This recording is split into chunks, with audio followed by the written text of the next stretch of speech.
Hello, this is Mark from I Am Organic Gardening, located in Zone 6B, and today is April 23rd, and we're on our way to start planting. All this week I'm going to try to shoot a video and upload it to you to show you what I'm doing on the farm in 1 week. It's a lot of planting this week. We're expecting rain, but we'll work around it somehow, but I want to keep you updated as much as possible. So today I'm going to be planting up potatoes in this field that's about 75 feet wide and 150 feet long.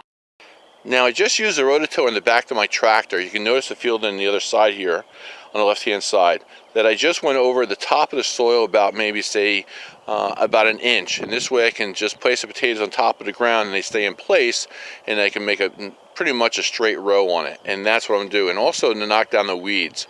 Now I'll call them weeds, it's not really the right word to use, and I'll show you what I've been growing here, and it's just my native, let's say, overwintering crop that everybody else calls weeds, but I find out that they're doing just as good a job building my soil as if I was going to plant a cover crop. So let me show you what's been in the whole field.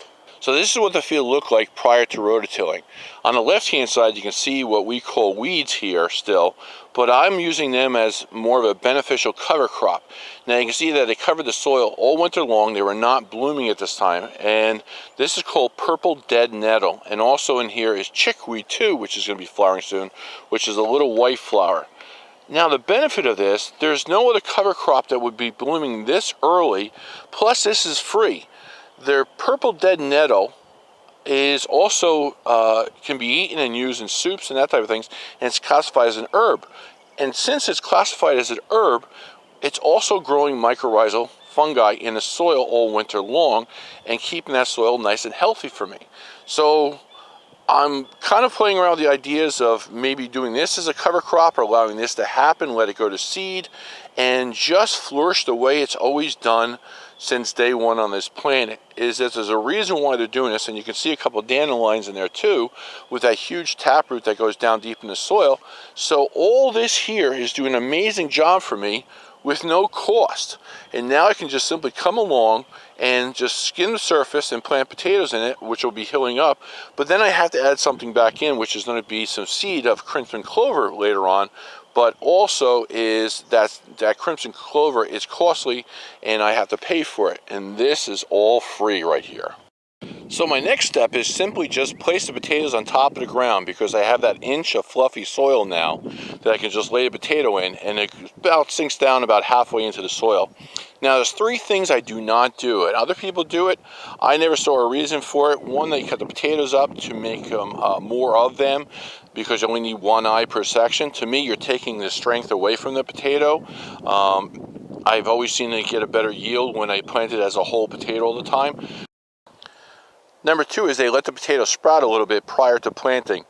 I don't do it. You can see that here they are growing a little bit because they were in the box too long. That's the only reason why they're at this state. Normally, as soon as I get them in, I plant them up and they're ready to go. And number three is for me is I only mound it one time. I place at least 8 inches of soil above that potato, make my mound, and walk away. I don't remound them or nothing else either. I don't like to go back in the field. I got cover crops growing. I mound that up and I try to keep that soil in place, and I have a way of keeping the soil in place this year better than ever before, and I'll show that in a separate video. And I'd also like to point out, say if you plant your potato this way, because you see the growth already starting to happen. Now if you took this and planted it upside down like so, what would happen to that potato? Would it grow? Absolutely. Those stems come out from the bottom, go around the potato, they'll root in the ground, come back out, and everything is fine. I just want you to imagine a potato farmer that's planting acres and acres of field. He cannot place them a certain way. They chip or they cut them in half for the simple reason sometimes so they fit in the machinery. There's only a certain size hole they can fit through to actually plant potatoes on their farm. So all these rules that go with potatoes, have fun, plant them up, easiest thing to grow, and you'll be amazed at the harvest that you get from them. I'm using two varieties of potatoes I'm planting up today. One is dark red Norland, which is an early potato, and also Superior, which is another early potato. Now you notice that I removed the rototiller off the back of the tractor and put this implement on. This is just a mounding disc here, just a simple disc on both sides, and it will grab the dirt and then place it over the potatoes. I will go back and forth a few times and mound it up until I get 8 inches above those potatoes, and everything is set, and now I can walk away. And this is how it works.